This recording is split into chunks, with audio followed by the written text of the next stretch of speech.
Hello, and welcome to the Strategic Bookkeeper podcast. So I'm pumped about today's episode. I am interviewing a guest. His name is Ashley Shield. He is one half of Jonge Read. Jonge Read are pre-insolvency consultants. They do other things as well, okay? But the reason primarily I have brought Ashley on the show today is really to talk about how you can help your clients, okay? I've been working with them in my practice for a long time, and I actually don't know what I'd do without them. They have helped me to help my clients with debt and distress, okay? The other thing you'll hear me touch on in the podcast is Hank, one half of Jonge Read. He started Jonge Read because he went through all this himself, okay? He went through bankruptcy. He went through all the distress that anyone going through that goes through. There was just no support, the help, the advice he needed just wasn't there. And so a desire was sparked within him to help others avoid what he had been through. And Jonge Read was born. And so, look, the fact that they're a purpose-led organization, I think, says a lot.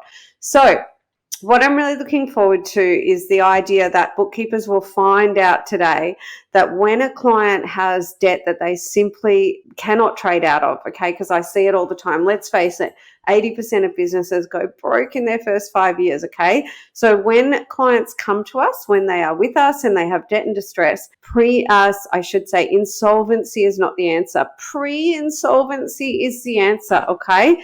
What I call the cushion my clients will land on. I could rattle on and on because I'm so passionate about this. The entire episode is CPE, Continued Professional Education. How about we get stuck into it? I'm Jeannie Savage, the Strategic Bookkeeper. I'm an award-winning entrepreneur, author, speaker, trainer and coach. After 13 years in practice and after scaling into a lifestyle business where I could choose my own adventure, I'm sharing my secrets to success, my secret sauce recipe on how to build a thriving practice, delight your clients and ultimately live your dream on your terms. This podcast is a companion to my book. In each weekly episode, I'll share strategies for scaling and success. This is your time to shine, to step up, to become a strategic bookkeeper and enjoy all the benefits it brings to you and your clients. Hello, Ashley, and welcome to the podcast. Hi, Jenny. Great to be along here with you today. Yeah, and I am very excited to have you here. Just having Jonge Read as the partner that we can refer to make life so much easier for our clients has been transformational. And so before I rattle on too much, because I could rattle on a lot about Ashley and Hank and the whole crew, I'm going to ask Ashley to just tell us in his own words who he is, where he comes from and what he does. Thank you. Well, my life Jonge Read is probably not that exciting, but I come from an accounting background, had my own tax practice, and before that also worked in big business. But primarily, my life for the last 15 years has been helping clients who are in financial trouble and helping them still achieve the dreams that they want to out of their business, even though they've been caught up in some sort of debt and financial struggles that can come about for 1,000 reasons, as you know. Yeah, as I know, podcast interruption. Just to let you know, if you did not join the program when the doors open on August 1, and they opened for 14 days before my team and I rocked up live, it doesn't mean that you can't join in. The program is evergreen. Okay, so we have a way to bring you into the program seamlessly, beautifully, so that you can absolutely start working with me to build your thriving practice, delight your clients, and live your dream on your terms. If you are keen to know how that works, just drop us an email or ask in the private Facebook group. I'm always really grateful for that because then I can help the many as well as the one. Or simply use the link that will drop in the show notes or go to the website, pretty easy, and jump into the program because two things. Number one, it comes with a money back guarantee. Yeah. Or let's say three things. Number two, I do not get you to spend extra time working with me. This is about on the job. Yes, I've done other podcasts on that. And number three, that money back guarantee, it kicks in after a year, but my expectation is to help you get the ROI really early. Yeah, so that pays for the program. But yes, we're going to spend a year together. So back to the podcast. I remember someone I know opened a car wash in one of the years where the drought broke. Just about anything can land us in debt and distress. You certainly don't need the big events like COVID or GFCs. You can have a major customer go down, or droughts or floods, fires. Anything can cause issues for a business. Yeah, it's all on the SWOT analysis, isn't it? Certainly is. I got to make a note. I've got to bring, for my beautiful tribe members will be learning all about SWOT eventually. They'll be listening going, oh, more stuff from Jeannie.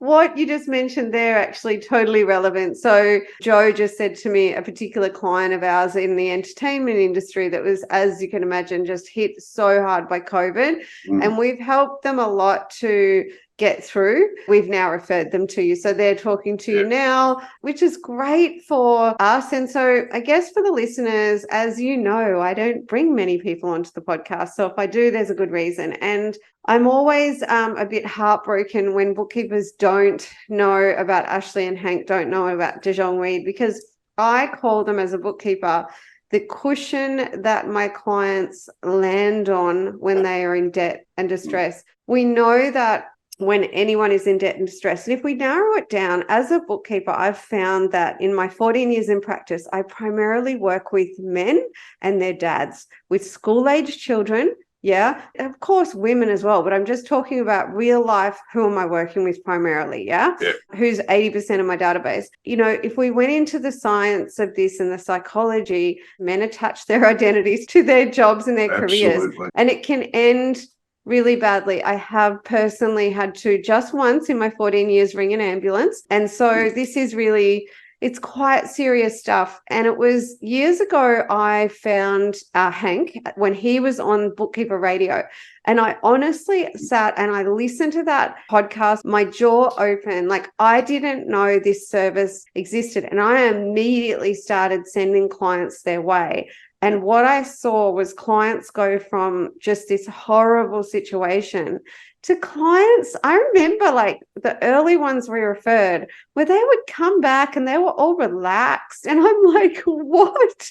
You are facing the worst situation. It's just, that's what coined this kind of phrase for me. You're the cushion my clients land on. And I could give tons of examples, but just kind of back to you on that. First of all, Hank is an absolute inspiration, and having him talking as often as we can is a key part of the business, I must admit. But probably the easiest way to understand how we fit as the cushion is that a lot of us, when we get into situations of insolvency, we previously, advisors have been told to point towards an insolvency practitioner. But by law, their job is to work for creditors, and theirs is just to clean up and to deal with things once it's in liquidation or if it's personal bankruptcy and all that sort of thing. And what our firm is about is actually we get to be the advocate for the director or the individual in trouble, and really use insolvency as a tool. You know, I know you're always talking about the various tools that are available and systems and processes that the bookkeepers can use to help their clients. And really, we see insolvency as that tool as well. So, you know, the client that you spoke about from the entertainment industry, I mean, a great human doing some great work and really building a really good, strong business and was building a great life. COVID happened. And the entertainment industry, as we all know, went downhill for the last 3 years. And that comes with consequences. And now he's still got his dream to continue in the entertainment industry and to do the things that he wants to do. And we just have the ability to use insolvency as a tool to allow him to keep that dream alive. You know, that sounds kind of simple, but oh my goodness, like another one of our clients I referred to you. I don't know what you did with that magic wand, you know. And He's like, oh yeah, that debt's all gone now. These clients come back and they talk in this really like, I'm like, you don't understand what would have happened if I didn't bring them in. And that debt's all gone now. And like, amazing. But again, he's a great human, right? With a great business. And he made the mistake once. Now we've been able to help him to create a 7-figure business, right? And he's brought in the ESOP framework, which means all his employees own the business. It's beautiful. He's going to write a book. And so he's done so much for the economy. So I actually finally saw that piece of the puzzle that is, and side note to everybody listening, especially the Aussies in the audience, this is CPE, my friends. So we are in here. I'm a registered BAS agent, okay? So you're in here with a registered BAS agent, with an accountant talking about debt and distress for clients. So whack it in your CPE journal, okay? So very, very important to find the CPE points, yeah. And sometimes I feel like, isn't everything CPE? In a minute, I would love for Ashley to tell you what a commercially viable Phoenix is, because it, lit up my world. And I mean, that is just one of the many ways for this client that I hold in my mind. I'm not sure if you did that, but I remember when I first learnt what they are and how the government kind of takes this approach. Like, let's say a business got themselves in trouble. This is the way I thought about it. And they've learnt lessons from it, but they're not going to trade out of their debt.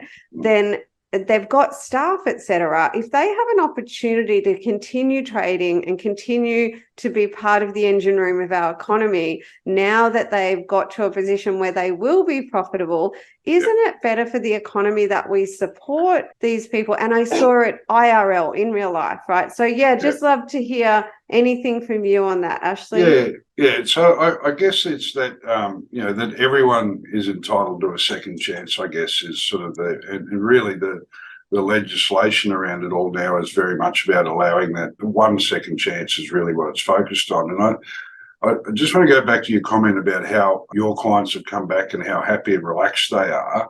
And I think the biggest problem when people are in distress is that they don't know what the options are. They don't know that there is a way out of it, that they're so deep in the hole and the blackness of that distress that they don't see a way through. And then once they've come and met with us, and then we can show them that there is a way through, that relief, the amount of people I've had said to me in the boardroom that I'm looking forward to a good night's sleep tonight now that I know that there's a way through it. But to your question around commercially viable Phoenixes, is one of the key things about what we do is that the business is separate to the shell, which is the company. So if there is a viable business in there that's now been caught up with some legacy debt and some other issues, there is an ability to sell that business to a brand new entity for commercial value, which means that we need to have goodwill valuations, we need to have plant and equipment valuations, and there is a sale agreement put in place that has a purchase price that must be paid. And as long as all of those things are met, we can effectively sell the business into a new entity and give it a fresh start without having to find ways. Again, I'm sure you spent many hours talking the difference between cash flow and profit, and you can have a viable business making a couple of $100,000 profit or even more, but if you've got to pay back a $500,000 debt, then you're talking 5-10 years to do that. And you've only got to have one thing go wrong, and then that's not going to keep playing out. But if you've got a viable business, you can turn it from an average business into a great business on the back of it, like your client who's now got ESOP in place. Yeah. Because they can have that fresh start. They can use the profit the right way to build the business and grow the business, and then make everyone a part of it. So and then look at the government's return on investment there. So they're getting about $300,000 annually in tax from him now. I know that is less than the debt that was negotiated away, but the debt was still 6 figures. Yeah, so it is a in some places some people would call it controversial, but the reality is it's in most other jurisdictions around the world, and I know that this is going more widely than Australia where we're based, but a lot of the other jurisdictions already have systems in place for it. So Australia's just a little bit behind. We are catching up. We've got legislation in place to make it legal. And, another real example of the fact that this is really what the government is looking for is that they brought in this new legislation, the Small Business Restructure Plan, that allows small businesses to restructure their debts and deal with their debts and move forward. They knew the businesses were going to be under the pump on the back of COVID. And now we've got this great new legislation, particularly for small businesses, that allows them to do that properly and well. So it's there's amazing things that can be done. Yeah. And this is the thing, right? You guys are the experts keeping across all of this. It's not something that, we conceivably can really do or want to do. And so there's always so much I don't know because things are changing. I mean, I definitely would love to hear about that in a second. I think what I'll do is pause and tell everyone in the audience that the way we work and what I recommend. So from the get-go, when a client first reaches out to us, which I call a PC, a prospective client, they're not reaching out because everything's rosy. There's a problem. And more often than not, they're behind. Therefore, they don't actually know how their business is performing. And more often than not, there is some debt there, which means there's a bit of distress there. And literally, like Ashley said, I remember I was in Ubud, Bali, talking to a PC over the phone, and I said to him, give me a credit card and I'll give you a good night's sleep. Like you, right? It's cheeky. But if you've read my book, and if you haven't, you have to, you'll read that people don't buy what we do, they buy why we do it. Now, when I say give me a credit card and I'll give you a good night's sleep, you tell me the value of somebody allowing you to drop your shoulders and relax, you know what I mean? So I think for us, the conversation for me begins very early. I believe now we've built into our onboarding process. If you do have any debt and distress, please let us know, because we've got the ability to stack the value of what we do. And you reach out to Ashley, to Jonge Read, and they will help you with this. You can stack the value of what you do by saying, look, I can put you in touch with someone as a VIP of mine who will have a complimentary conversation with you. Yeah, that is going to be an important conversation to help you get some advice around how to deal with this debt and distress. So from the get-go. And then my right-hand Joe is basically kind of having ongoing, constant conversations with all of our clients based on what we see in their tax office accounts, based on what we see in their trading, just to kind of keep nudging them and saying, look, have you made the phone call? Have you had the conversation? And I can tell you, not once do I ever have poor feedback. All I ever have from my clients that are referred are super, super positive feedback and amazing, amazing results. So that's in terms of how would you go about referring. Again, reach out to them yourselves, have a chat to them. But what I did when I heard Hank on the podcast, I just started referring people. Off you go. And then Jonge Read rang me and said, oh, thanks, and I said, thank you. Yeah, look, I think it's important for everyone listening who may have a client in distress is to know that we do provide that obligation-free. Not only is it a first chat, if there is something that we think that we can do, we will sit down with your client, go through it in a lot of detail, and we actually put together a full written plan, a full costed plan that says this is what we can do, how we're going to do it, and what it's going to cost you to get through. And all of that is obligation and cost-free. Because when people are in distress, they don't want to reach out to someone new if they don't know whether they're going to get the appropriate answer, because that could be more money they're going to spend that isn't going to help them. So Hank and I, very early on, that was the way that we wanted to do it, is to give those people that opportunity to see what options were there without any cost. So, for anyone listening, if you've got, and unfortunately, over the next 12 to 18 months, we're all going to see people in distress. So please reach out, have a chat to us in the first instance, if you like, or, you're welcome to send them straight through, but have a chat to us and we can talk through what the scenarios are, what the options are, or even how you broach it with the directors and the people that you're looking after, because that's an interesting conversation in itself. Yeah, and the other thing that really spoke to me, Ashley, was when I heard Hank that he's been there, done that. This seemed to be where Jonge Read was born, is that Hank went through the debt, the distress, the bankruptcy, and just like most men and women, it almost broke him, like it does everyone. And that to me was like, this is a purpose-driven organization. And certainly every staff member and in the business lives and breathes that same ethos that, Hank did go through it himself. He went through the dark place trying to work his way through it, saw that there was an opportunity where he couldn't get the right advice.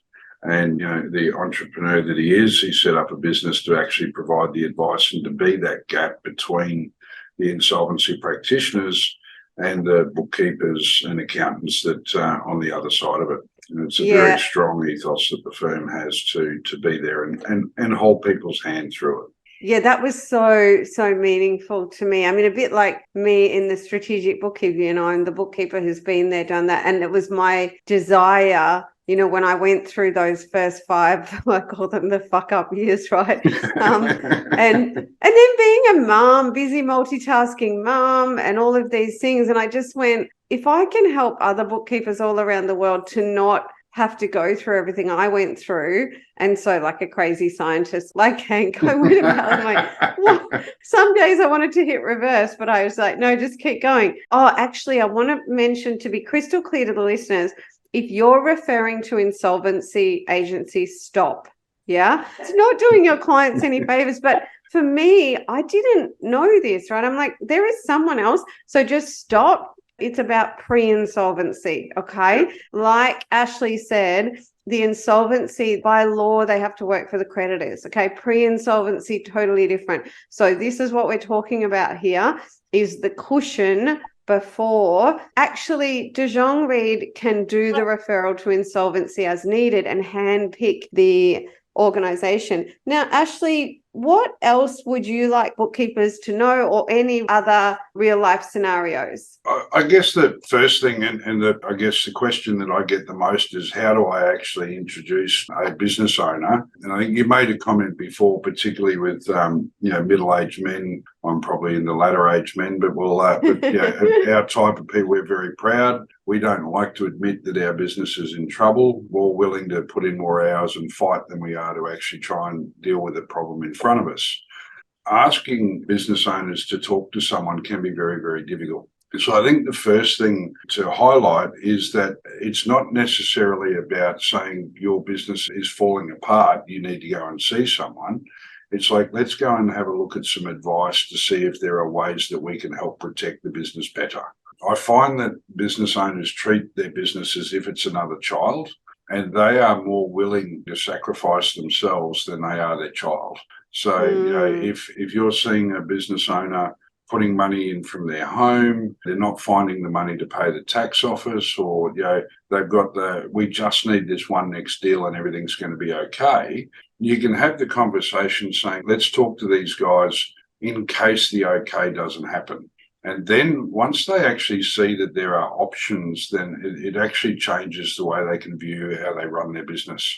It may not mean that they need us straight away, but we can have a look at those sorts of things. So we have hundreds of stories of clients that thought they were about to lose their house, lose their business, and now they've been able to buy the holiday home. The business is growing stronger than it ever was because they didn't fight through all of those dramas. They found a way to strategically work their way through the problem in a better way. When I try and think about what's the simplest example, sometimes it sounds a little bit too much like it's bragging with the amount of things that we can do to help clients. So I think anyone who is struggling to pay a bill, it's worth a conversation. And Jeannie, you've seen this, and Joe has as well. Clients you've sent to us, we've said, no, you don't need us yet, just do these 5 things first. But what we can also do is make sure, and this is an example of a client that didn't need me. I was referred to me from a bookkeeper down here in Melbourne where I'm based. And the client only had a small amount of debt, but she told me that she was actually introducing a lot of her own money into the business to try and keep it alive while she's waiting for that critical mass to grow. She didn't have any security agreements in place or loan agreements in place to ensure that that money was protected. So that alone, we just had a half-hour conversation on the phone, told her how to do it, who to speak to, and now she's gone away with the bookkeeper and put those security in place. If things don't improve for her down the track, we've actually got a much more stronger position to protect her and for her to get her money back. If we hadn't had that call and hadn't talked about that, all of that money would have been lost if the business doesn't make it through the other side. Wow, I love this. Yeah, so little things like that we will do just over the phone. All of my team will do that over the phone at no cost anyway. If there is something bigger that we can do, then we'll get involved in doing that. So you can always be confident that we're only going to even put a paper together for something that we think is worthwhile, that we're not there just to try and grab a job. So I think that's probably the big thing. The other is that it's never too late. So if someone's got their head in the sand, they don't want to talk about it, and then it's just about to blow up in their face, it's still not too late to pick up the phone and have a chat. There's always something that can be done. So, yeah, I mean, we never actually stop asking our clients. So we have a client that needs you just constantly. Joe says, have you rang them yet?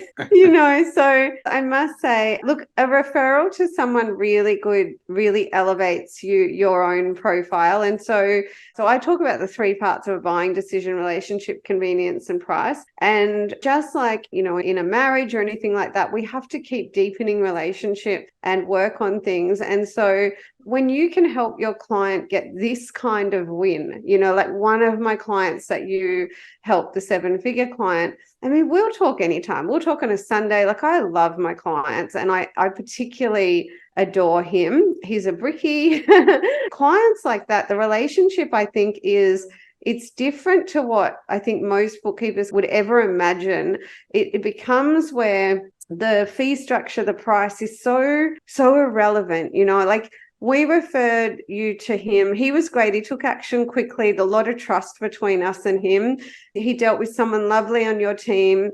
You made multi-6 figures go away.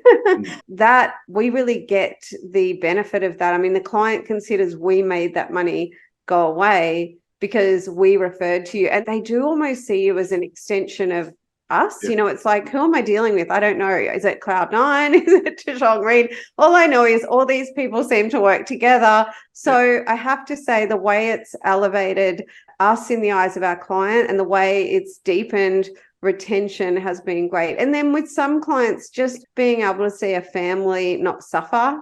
For me, one of the blessings of doing this for the last 15 years is that I can drive down a road and I might see a truck on the road with a branding on the side, or a crane, or, all sorts of things, or a coffee shop. And me knowing, internally that they're all still going and they're still employing because of what the team here have done is very, very heartwarming in itself. So I think you sort of struck on something, that we're really like an intensive care department. We're not there to be with a client for 20 years or a long-term relationship like you and your bookkeepers are. We're really to come in, fix a specific problem, patch it up, and then hand it back to you for the ongoing growth of the business. We don't have that formal long-term relationship, but I, like you, have got clients that almost won't go and buy a new couch without talking to me now because they're so worried that they're going to do something wrong again. Nearly all of our clients, they learn their lesson. They're to go through something as horrific as the distress and then the restructures. We make it as smooth as possible, but it's still quite a process. So they're very high alert into doing the right thing moving forward. So you'll get the call, actually, I'm thinking about doing this. It's like, maybe that's a personal decision. That's got nothing to do with me. That's what I get too. I get the marriage things. That's a Sunday call. I remember one I had, I've done something terrible, and I'm thinking, what is it? And it was like nothing, but it was just a personal matter. But I think all of us in that situation, I just feel very privileged to have that trust, And I've had a lot of people say to me how their marriages have been saved because we were able to deal with the distress, because it was just eating up the family with everyone trying to deal with that type of financial distress. So, it's very heartwarming seeing all that sort of thing come out of it as well. From my previous life as an accountant and doing, working with bookkeepers, I mean, bookkeepers take that they become part of the family. And when they see that distress, that hurts. So knowing that there's an option is very important. Definitely. And we definitely just use language internally that the client doesn't really need to know that much early on about what exactly we're doing. Like, is this a referral? Is this an internal service? Because we're just more about, for example, once I said to a client, they said that typical, Ashley, it's okay, we'll pay it back, right? And I said, I've got my numbers hat on. You're not trading in my language. I'm sorry, but you can't trade out of this. Like, this is the amount that you can make in your business. It's a traditional business. Even if you work really hard and really smart, you can't actually trade out of this. And so that is not an option, And I think the thing that I kind of wanted to wrap with is one thing we won't get time to cover off, but I want everyone to know that Jonge Read does is, so we've talked about reacting to debt and distress.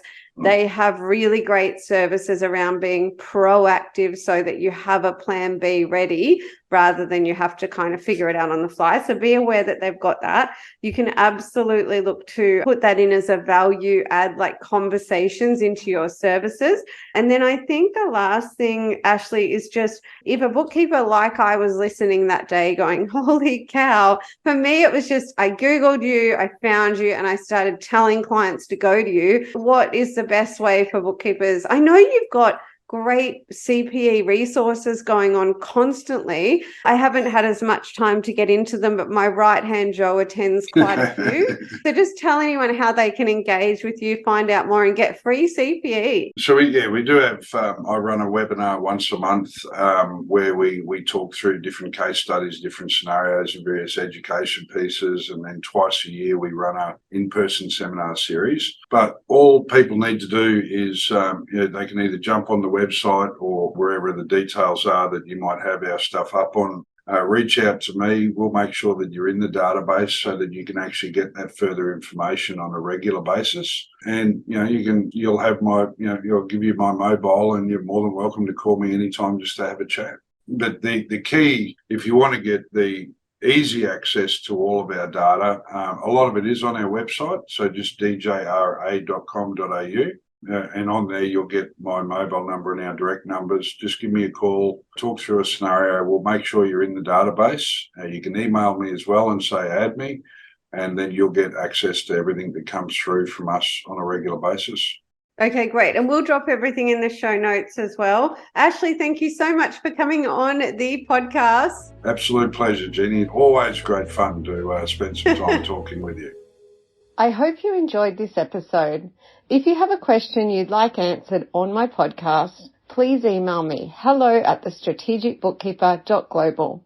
Did you know we have a private Facebook group called the Strategic Bookkeeper's Way? There you'll find bookkeepers just like you on the same journey where you can ask questions and get support. You can find more resources and how to work with me at thestrategicbookkeeper.global. All the links are in the show notes. Have a prosperous week, and I'll see you in the next episode.